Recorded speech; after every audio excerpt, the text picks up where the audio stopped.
Election के पहले जो इंटरिम बजट है नॉर्मली पॉपुलिस्ट होता है और I am really scared of this populist budget जो फ्रीबीज वगैरह देते हैं। पहले सरकार सबको एम्प्लॉयमेंट दे नहीं सकती और अगले 5 साल में whether it is corporate tax cut हो या फिर जीएसटी रिफॉर्म्स की बात करें, इनकम टैक्स में कोई रिलीफ देने की बात हो। मैन्युफैक्चरिंग सेक्टर्स को और कैपिटल एक्सपेंडिचर को काफ़ी लेकर बातचीत की गई और सबसे बड़ा आउटले कैपिटल एक्सपेंडिचर को दिया गया है। वरना रूरल एरिया से सारे शहर की तरफ भागे आ रहे हैं अपॉर्चुनिटी के लिए। 8% रेट ऑफ ग्रोथ के हिसाब से अगर हमें जाना है और जीडीपी ग्रोथ को मेंटेन रखना है, हमारे मैन्युफैक्चरिंग सेक्टर को ग्रो करना पड़ेगा, वरना रूरल एरिया से सारे शहर की तरफ भागे आ रहे हैं अपॉर्चुनिटी के लिए। सरकार को बिजनेस में नहीं होना चाहिए। नमस्कार, आप देख रहे हैं पैसा लाइव। मेरा नाम है अब्दुल्ला आरिफ। बजट के इस खास कवरेज में आज हमारे साथ मौजूद हैं वी कृष्णन, जो कि को फाउंडर है जस्ट डायल के। Very warm welcome to our platform Paisa live.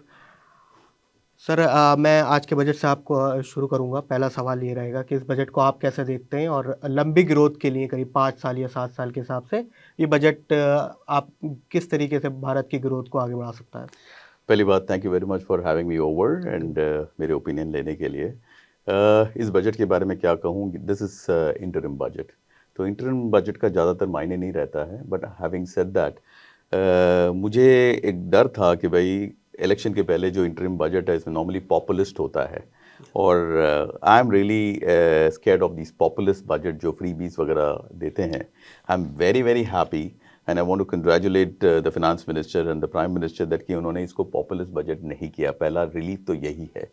बाकी the real budget will come only in July and I think we all need to deep dive into it once July में जो budget निकलेगी।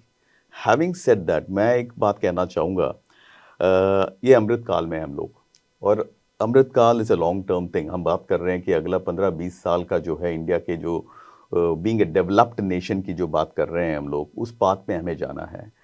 और मेरे लिए budget 1 साल का नहीं है, मेरे लिए बजट कम से कम 5 साल का। यानी अगर सोचिए, अगर ये गवर्नमेंट वापस आती है, जो उम्मीद है कि यही आने वाली है, और अच्छे मैंडेट से अगर आती है, आई वांट दैट कि कुछ बोल्ड डिसीजन लिए जाएं ग्रोथ की तरफ और अगला 5 साल का एक रोड मैप बनाएं।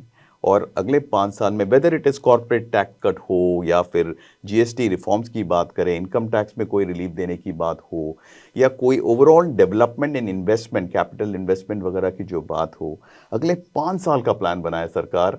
और बेशक अगले साल कुछ ना करें, बट साल भर साल जो प्रोमिसेस हैं, जो रोड मैप हैं, उसको अचीव करते हुए जाएं। इससे आम लोगों के लिए, कॉर्पोरेट्स के लिए, एंटरप्रेन्योर्स के लिए, ओवरऑल डेवलपमेंट के लिए काफ़ी फ़ायदेमंद रहेगा और काफ़ी डायरेक्शनल रहेगा। बिल्कुल सही, ऐसी हम उम्मीद भी करते हैं। इस बजट में काफ़ी सारे सेक्टर्स पर देखा गया है, लेकिन मैन्युफैक्चरिंग सेक्टर्स को और कैपिटल एक्सपेंडिचर को काफ़ी लेकर बातचीत की गई और सबसे बड़ा आउटले कैपिटल एक्सपेंडिचर को दिया गया है। इस कॉन्टेक्स्ट में आप क्या सोचते हैं कि मैन्युफैक्चरिंग किस तरीके से इंडिया को 5 ट्रिलियन के मार्क तक लेके जा सकता है और इकोनॉमिक पावर हाउस बनाने में इस सेक्टर का कितना बड़ा रोल होने वाला है? पहली बात, India is a $4 trillion economy, बड़ी अच्छी बात है। We are amongst the top 5 economies in the world, बहुत ही अच्छी बात है। एंड अगर हम 8% ग्रोथ के हिसाब से जाएं, हम 2028 तक पक्का $5 ट्रिलियन इकोनॉमी हो जाएंगे, राइट। और 7 ट्रिलियन डॉलर इकोनॉमी बनेंगे हम तकरीबन 2030 या 32 तक, हम शायद 7 ट्रिलियन डॉलर इकोनॉमी होंगे। हाँ, अगर 8% रेट ऑफ ग्रोथ के हिसाब से अगर हमें जाना है और जीडीपी ग्रोथ को मेंटेन रखना है, हमारे मैन्युफैक्चरिंग सेक्टर को ग्रो करना पड़ेगा। हमारी सरकार हमेशा बोलती रही है मेक इन इंडिया, उसको एनकरेज करना चाहते हैं। ऑलरेडी उन्होंने काफ़ी स्टेप्स भी लिया हुआ है मेक इन इंडिया की तरफ, और काफ़ी पॉलिसी फ्रेमवर्क भी उन्होंने बनाया हुआ है। तो मैं तो चाहूँगा कि भाई सरकार इसमें ऑन वॉर फुटिंग काम करे। जैसे सर्विसेज सेक्टर पिछले 2 दशक में आप देखेंगे, सर्विसेज सेक्टर की वजह से हमारी जीडीपी की जी सर। ग्रोथ हुई है। अगला 2 दशक जो है इंडिया का मैन्युफैक्चरिंग सेक्टर के थ्रू ही ग्रोथ होने वाला है। अगर इसको हमें सक्सेसफुल बनाना है, इंडिया को रूरल इंडिया पे ध्यान देना पड़ेगा। मैं चाहूँगा कि भाई 3 टियर 4 टियर शहरों में लोग जो फैक्ट्री सेटअप करते हैं, बड़ी बड़ी कंपनियां अगर वहाँ पे इन्वेस्टमेंट करते हैं और फैक्ट्री सेटअप करते हैं, उसके लिए वो टैक्स हॉलिडे दें 4 साल के लिए, 5 साल के लिए, ताकि वहाँ पे डेवलपमेंट भी हो, एम्प्लॉयमेंट जनरेशन काफ़ी हद तक वहाँ पे हो, जिससे कि शहर में भीड़ होना कम हो जाएगा, वरना रूरल एरिया से सारे शहर की तरफ भागे आ रहे हैं अपॉर्चुनिटी के लिए। अगर मैं तो देखता हूँ कि भाई मैन्युफैक्चरिंग सेक्टर में अगले 5 साल में बहुत सारा इन्वेस्टमेंट की ज़रूरत है और टैक्स ब्रेक्स की भी ज़रूरत है। जी सर, आपने इन्वेस्टमेंट की बात की। कई बार इंडियन इकोनॉमी के बारे में कहा जाता है कि काफ़ी ग्रोथ तो काफ़ी अच्छी रही है, लेकिन एम्प्लॉयमेंट नहीं हो पा रहा है, नौकरियाँ नहीं पैदा हो पा रही हैं, नई नौकरी नहीं पैदा हो पा रही हैं और काफ़ी अब तो आईटी में एआई का दौर आ चुका है, जिसकी वजह से काफ़ी सारी नौकरियाँ जा रही हैं। एम्प्लॉयमेंट में आप क्या कैसे देखते हैं सरकार की अभी तक की पॉलिसी को? पहली बात, पहले सरकार सबको एम्प्लॉयमेंट दे नहीं सकती। पहले तो मैं तो कहूँगा सरकार जिन जिन सेक्टर में जो हैं पब्लिक सेक्टर यूनिट्स वगैरह जो चला रहे हैं, पहले तो उसको प्राइवेटाइज करें। सरकार को बिजनेस में नहीं होना चाहिए, but for army and certain certain sensitive sectors जो होते हैं उसमें सरकार को होनी चाहिए। आपको rest of the thing like से बैंकिंग हो या पब्लिक सेक्टर की बड़े सारे और कंपनियां हैं, सरकार को धीरे धीरे अगले 5 साल में मेजॉरिटी में से निकल जाना चाहिए। पहली बात, प्राइवेट सेक्टर को अंदर सारी काबिलियत है, हमारे यंग यूथफुल एनर्जेटिक जो पॉपुलेशन है उनके अंदर काफ़ी काबिलियत है कि ये सारे अच्छे बिजनेसेस को बेहतर पोजीशन में ले जाए और ग्रोथ ओरिएंटेड ले जाएं। पहली बात तो वो है। अगर एम्प्लॉयमेंट जनरेट करना हो, आपको पॉलिसीज ऐसे बनाने पड़ेंगे जिससे कि प्राइवेट सेक्टर को वन विंडो क्लियरेंस अगर आप कर देते हैं और कंपनियां ओपन करने में आसान कर देते हैं, जितनी स्टार्टअप्स खुलेंगे, जितने कंपनीज खुलेंगे, हर आदमी अगर सेल्फ एम्प्लॉयड बनने की चाहत रखता है, वो अगर 10-10 आदमी को अगर एम्प्लॉयमेंट देता है, अगर सोचो 1 करोड़ लोग भी इस देश में सेल्फ एम्प्लॉयड बनने की कोशिश करते हैं और वो 10-10 लोगों को एम्प्लॉयमेंट देते हैं, तो 10 करोड़ एम्प्लॉयमेंट तो वैसे ही शुरू आई मीन अवेलेबल हो जाता है, क्रिएट हो जाता है। So government should focus on creating an environment जिससे कि स्टार्टअप इंडिया हो, जैसे स्टार्टअप एनवायरनमेंट को एनकरेज करें। इजी फिनेंस, जो आज बैंकिंग सिस्टम में बड़ी सारी बातें तो होती है, एमएसएमई सेक्टर के थ्रू आपको मिल जाएगा लोन वगैरह वगैरह, लेकिन कोई भी चीज़ आसानी से मिलता नहीं है। आई थिंक कोलैटरल के बगैर मिलता नहीं है। तो इजी फिनेंस सिस्टम अगर करें और इंटरेस्ट रेट्स थोड़ा कंट्रोल में रहेंगे, मैं तो कह रहा हूँ कि भाई हमारे यूथ के अंदर इतनी काबिलियत है, I am super confident about India youth कि वो बहुत कुछ कर दिखाएंगे। सर, आपने एक ऐसे दौर में अपनी कंपनी शुरू करी थी, इंटरनेट कंपनी, जब इंडिया में इंटरनेट बिल्कुल आना शुरू हुआ था, बहुत कम यूज़र से। जब से लेकर आज तक, क्योंकि एंटरप्रेन्योरशिप काफ़ी बदल चुकी है, आज हमारे पास 1 लाख से ज़्यादा स्टार्टअप है। आज के एंटरप्रेन्योरशिप को आप कैसे देखते हैं? आज का बिज़नेस एनवायरनमेंट और ख़ासकर स्टार्टअप इकोसिस्टम को लेकर आपकी क्या राय है? पहली बात, हमने जब इस जर्नी को शुरू किया था 2 दशक पहले, तब तो इंडिया में इंटरनेट भी नहीं था, जी सर। ना ही टेलीफोन पेनिट्रेशन इतना अच्छा था जिस तरीके से आज है। तो अगर हमने और बड़ी सारी और कंपनियों ने, कुछ कंपनियों ने उस टाइम में शुरू करके आज सक्सेसफुल अगर बनाया है, मैं तो कह रहा हूँ आज तो गोल्डन एरा है इस देश का। मैं अगला 1 दशक या 2 दशक को मैं समझता हूँ ये गोल्डन पीरियड है एंटरप्रेन्योर्स के लिए, यंगस्टर्स के लिए, यूथ के लिए।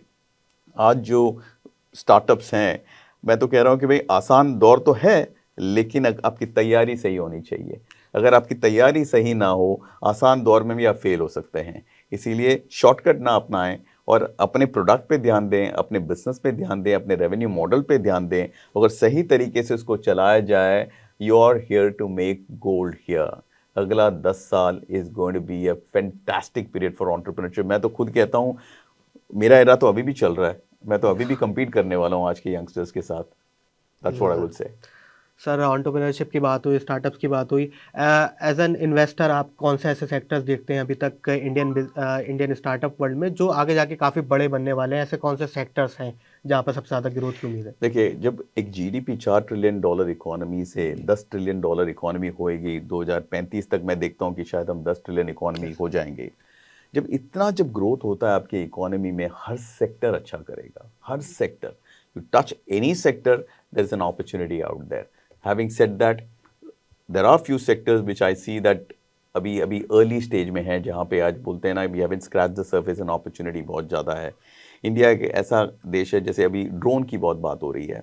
आई सी वर्ल्ड वाइड, वेदर मिलिट्री में तो बहुत ज़्यादा ड्रोन का इस्तेमाल होने वाला है। हम देख रहे हैं कई सारे जो वॉर वगैरह भी हो रहे हैं, पैलेस्टीन का, इसराइल का हो या यूक्रेन वॉर हो, या हर जगह ड्रोन का बहुत इस्तेमाल हो रहा है। And you going to see unmanned aerial vehicles यानी ड्रोन, उस पर्टिकुलर फील्ड में I see a huge growth opportunity and I can see few billion dollar opportunity in the next 3 to 5 years time. That is वो एक sector है। गाड़ियाँ एक ऐसा चीज़ है, इंडियन यूथ जितने पैसे कमाएंगे, एस्पिरेशनल हैं, उनका पहला खर्च तो वो अपनी गाड़ी पे ही करेंगे। तो आई एम सीइंग दैट कि ऑटो इंडस्ट्री का जो ग्रोथ है, कम से कम अगले अगले अगले 10 साल में मैं 10 गुना ग्रोथ देख रहा हूँ ऑटो इंडस्ट्री में। बहुत बड़ा अपॉर्चुनिटी है। फिनटेक यानी जहाँ पे भी फिनेंस रिलेटेड हो, फंड रेज रिलेटेड हो, लेंडिंग बिजनेस हो, वहाँ पे अगले 10 साल में मैं बहुत ज़्यादा ग्रोथ देख रहा हूँ, बिकॉज हर इंडस्ट्री को फिनेंस की ज़रूरत है।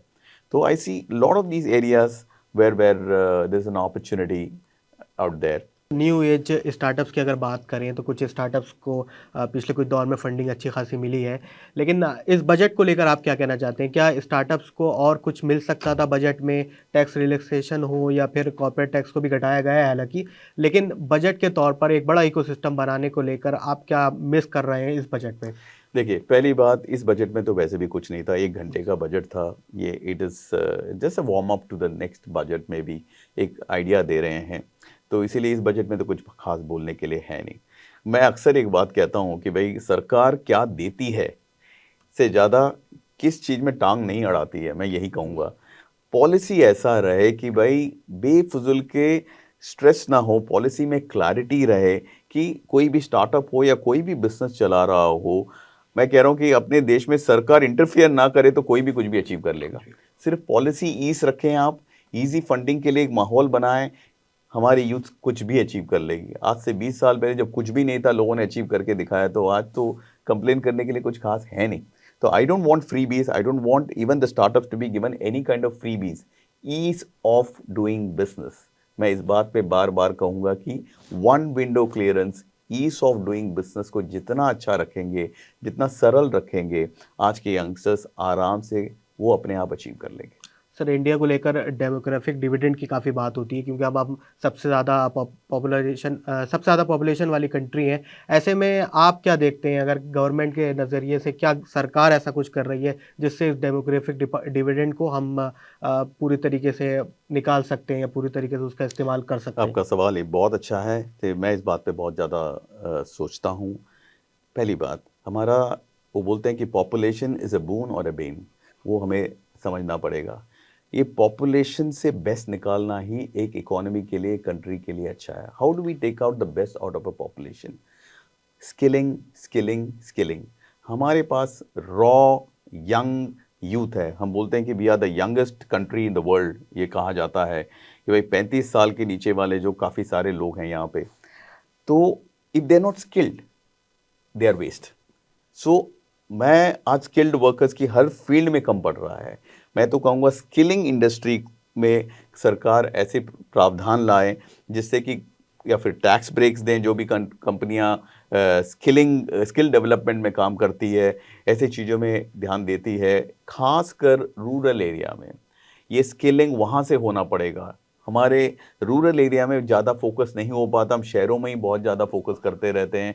छोटे छोटे शहर हैं, जैसे अयोध्या का तो अभी पूरा हुलिया बदलने वाला है मंदिर की वजह से। कोई रामपुर करके भी कोई जगह है, मैंने सुना, कोई आते हैं वहाँ से मेरे जानने वाले। और कोई लखनऊ के आगे और भी जगह हैं, बिहार में बड़े सारे छोटे छोटे शहर हैं। ऐसे बहुत सारे छोटे छोटे शहरों में अगर स्किल डेवलपमेंट में सरकार अगर ध्यान देती है, आप देखोगे वो सारे एम्प्लॉयबल बन जाएंगे, because employability of this youth is very important for our growth. आप हमने स्किल डेवलपमेंट की बात की और उन इलाकों में भी डेवलपमेंट की बात की जो अभी तक काफ़ी पिछड़े हैं। आप इंडियन मॉडल ऑफ डेवलपमेंट को कैसे देखते हैं इस लिहाज से, और क्या ये मॉडल अफ्रीकन जैसे कंट्रीज़ में या साउथ एशियन कंट्रीज़ में डुप्लीकेट हो सकता है? क्या वहाँ पर हमारी एक मिसाल दी जा सकती है इंडिया? ज़रूर, पहले हम पूरी तरह डेवलप हो जाएं, हम अपनी गलतियों को सुधारें, हम अपने तरफ से बेहतर बन जाएं। अगर वो चल पड़ा, अगले 5 साल बाद पता चल जाएगा already lot of leaders, world leaders are trying to learn a lot of things from India. जैसे हमारे डिजिटल पेमेंट है, यूपीआई पेमेंट वगैरह, जी सर। बड़ी सारी कंट्री में वो स्टार्ट करना चाहते हैं। हमारे जो जीएसटी है जो लागू किया है, उसको बड़े सारे कंट्री में लागू करना चाहते हैं। हमारे जो एक आधार जैसे एक हाँ। लोगों का आइडेंटिटी कार्ड बनाया गया है, उसको लोग इम्प्लीमेंट करना चाहते हैं अपने कंट्री में। बड़ी सारे हमारे कंट्री से बहुत सारी चीज़ों को और कंट्री में वो इसको इम्प्लीमेंट करना चाहते हैं। They find it extraordinary in this particular country. खासकर हमारा UPI is like a magic. कहीं पे भी कोई भी जाता है, यहाँ 5 रुपये हो या 10 रुपये हो, एक मोबाइल से पे कर देते हैं। कैशलेस इकोनॉमी बना रहे हैं हम। So I think a lot of countries, even developed countries, will implement a lot of things which we have in this country. बिल्कुल सर, इनोवेशंस की बात हुई। इसके अलावा चाइना जो साउथ ईस्ट एशिया में काफ़ी डेवलप हुआ है, उसके पीछे मैन्युफैक्चरिंग को काफ़ी अहम माना जाता है। इंडिया अब क्योंकि मैन्युफैक्चरिंग में काफ़ी काम कर रही है और एक्सपोर्ट्स को लेकर भी काफ़ी काम कर रही है। एक्सपोर्ट इकोनॉमी पर आपका क्या कहना है? और फॉरेन एक्सचेंज वगैरह को अगर इसको जोड़कर देखें तो कितनी बड़ी पिक्चर बन रही है डेवलप इकोनॉमी में भारत के लिहाज से? नेचुरली आपका एक्सपोर्ट जितना बढ़ेगा, आपका करंट अकाउंट डेफिसिट कंट्रोल में आएगा। और चाइना आज जिस ग्रोथ पाथ में है, हमसे 5 गुना बड़ा इकोनॉमी है चाइना। एंड अगर है ऐसे, तो उनकी मैन्युफैक्चरिंग सेक्टर डोमिनेट करता है। वो तो दुनिया का एक फैक्ट्री बन के है, एक कंट्री है वो अगर हम जो चाइना ने किया उससे लर्न करने वाली बात है। हमें we need to learn from China how they created their manufacturing sector. कैसे कैसे उन्होंने पॉलिसीज़ बनाए थे, कैसे कैसे उन्होंने जो इंफ्रास्ट्रक्चर क्रिएट किया मैन्युफैक्चरिंग सेक्टर के लिए, जो सुविधाएं उन्होंने दी। सिंपल है, जो किसी ने अचीव किया है उससे लर्न करने में कोई बुराई नहीं है। We need to learn all that and implement that in this country on war footing. और ये जो हर 3 महीने में जो इलेक्शन वाली जो बात होके जो बातें रह जाती हैं, वो थोड़ा बंद होना पड़ेगा इस देश में। मैं तो इस फेवर में भी हूँ कि भाई वन नेशन वन इलेक्शन वाले फेवर में भी हूँ, कि जिससे कि हर साल हर 3-4 महीने में कहीं ना कहीं जी इलेक्शन होता है, तो फिर कुछ ना कुछ यहाँ पे ड्रामा होता रहता है। तो मैं चाहता हूँ कि चाइना को एप करें, उसी चीज वो जो उन्होंने इम्प्लीमेंट किया है, एग्जैक्टली हम उसी को इम्प्लीमेंट करेंगे। We will come up as a much better manufacturing sector than China, because China में बहुत सारी बातों का एम्बिग्विटी भी है। बहुत सारी चीज़ें वहाँ पे एक डिक्टेटरशिप टाइप का चलता है। हमारे देश में बहुत सारी, जैसे Apple is already in this country, you will see that many more large brands would come to India India. to manufacture their stuff from India. Sir, government काफ़ी इनिशिएटिव्स भी ले रही है इसको लेकर। सबसे बड़ी बात है कि इंडिया में अभी भी जो अमीरी है या फिर जो बिज़नेसेस है वो बड़े शहरों तक है और वो बड़े शहरों से अब कुछ हद तक दूर भी जा रहा है। लेकिन अब सरकार ने बजट में जो है टैक्सेस के नंबर भी डिक्लेयर किए, वो करीब 8 से 9 करोड़ के आसपास है। आपको नहीं लगता इंडिया को अगर डेवलप होना है पूरी तरीके से तो वो जो लेयर है नीचे वाली उसको बढ़ना चाहिए, टैक्स ग्रोथ भी होना चाहिए और जो मिडिल क्लास है वो कितना बढ़ा जाएगा और इसमें आपको सरकार की तरफ से क्या देखते हो? टैक्स के बारे में तो मेरा टोटली वेरी डिफरेंट व्यू है। अगर मैं आज बताऊंगा तो कुछ और ही व्यू बनेगा उसका। लेकिन मैं तो कह रहा हूँ कि भाई नेचुरली सबको टैक्स देना पड़ेगा। हर पॉपुलेशन, हर एक को कुछ ना कुछ टैक्स देना पड़ेगा। किसी को कुछ भी फ्री में नहीं मिलना चाहिए। ये सब्सिडी वाली जो सिस्टम है, कहीं ना कहीं धीरे धीरे कम होना पड़ेगा। और उसके जगह पे, सब्सिडी के जगह पे सुविधाएं क्रिएट करें, इंफ्रास्ट्रक्चर क्रिएट करें। वो इनडायरेक्टली वो ज़्यादा बेनिफिशियल रहेगा एज़ कम्पेयर टू ये जो फ्री भी इस तरीके से जो बांटते रहते हैं हम लोग। और हर स्टेट में फ्री भी चल रहा है। हमारे दिल्ली में ही स्टेट में फ्री बिजली, फ्री पानी, फ्री फलाना ढमकाना, ऐसे नहीं चलता है देश। ऐसे फ्री देके होता नहीं है। पहले तो टैक्स एक्सपेंशन होना ही पड़ेगा। मैं तो चाहूँगा कि ओवरऑल वक्त के साथ इनकम टैक्स ही ख़त्म कर दें हम, लेकिन इनडायरेक्ट टैक्स ऐसा रहे जिससे कि उसी से सारा आपका खर्चा निकल आए। तो आप एंटरप्रेन्योरशिप को, हर ट्रांजैक्शन, हम छोटे से छोटे चीज़ें खरीदें, आलू खरीदें, प्याज खरीदें, कुछ भी खरीदें, एक छोटा सा टैक्स लग जाना चाहिए। I call it transactional tax. अगर उस तरीके से कर देंगे, आप देखेंगे कि हमें आपको इनकम टैक्स की ज़रूरत नहीं पड़ेगी। आपके इसी ट्रांजैक्शनल टैक्स के थ्रू ही, बैंकिंग ट्रांजैक्शनल टैक्स भी कहते हैं इसको, अगर इसको भी एग्जीक्यूट करें, इस पर अगर कुछ दिग्गज हैं, हमारे फाइनेंशियल दिग्गज हैं, वो लोग उसमें दिमाग डालें और अगले 10 साल में इस तरह की रोड मैप की तरफ हम जाएंगे। We will see that we are going to collect far more income tax than what we are, I mean tax than what we are collecting today. उसके अलावा टैक्स से जो एस्केप करने के तौर तरीके लोग करते रहते हैं और ब्लैक मनी जो चलता रहता है वो सब भी घट जाएगा उसके थ्रू। सर इतने लंबे समय में आपने कई इंस्पायरिंग स्टोरीज़ को देखा होगा। एक कोई ऐसी स्टोरीज़ बताइए किसी भी सेक्टर से हो, जो आपको बड़ी इंस्पायरिंग लगी और आप चाहते हैं कि वो इंडिया में एक बड़ी पिक्चर बन सके? जैसे हमारी सर्विसेज सेक्टर है, आप जो आईटी सेक्टर की हम बात करते हैं, आज इंडियन इकोनॉमी अगर इस तरह का ग्रोथ देखा है तो हमारे आईटी सेक्टर यानी सर्विसेज सेक्टर के वजह से हुआ है। वो टीसीएस हो, इन्फोसिस हो, विप्रो हो, बड़ी सारी और कंपनियां हैं जो बाद में आके भी बहुत अच्छा वहाँ पे हमारे जीडीपी को सपोर्ट किया है। उसके तो हमने काफ़ी फॉरेन एक्सचेंज भी लेकर कलेक्ट किया है, बिकॉज मेजॉरिटी इन्होंने सर्विसिंग किया है, इंडिया के बाहर उन्होंने सर्विसिंग किया है कंपनीज को।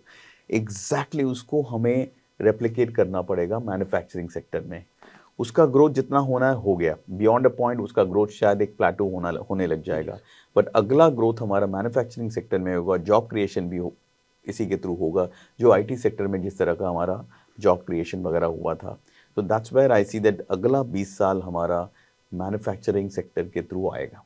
नए लोग जो बिज़नेस खोलना चाहते हैं या स्टार्टअप में आना चाह रहे हैं, उनको लेकर आप क्या राय देना चाहेंगे? क्या ऐसी चीज़ें उन्हें करना चाहिए ताकि वो बड़े टाइम में एक बड़ा बिज़नेस बना सकें? Patience, patience, patience. रातों रात कुछ भी नहीं बनता है और जो शॉर्टकट में बनता है वो शॉर्टकट में ख़त्म होता है। मैं ये मंत्र ज़रूर दूँगा। और अपना अपना थरो काम करिए, अपना बिज़नेस आइडिया के बारे में ठीक से सोचिए, बिकम योर ओन कस्टमर पहले, खुद कस्टमर बनिए। अगर आप खुश हो जाते हैं उस पर्टिकुलर प्रोडक्ट से, नेचुरली भी और लोग भी उसके लिए खुश होंगे। आप as an entrepreneur you have to make sure that you focus on your customers more than your competitors। अपने कॉम्पिटिटर पे ध्यान मत दीजिए।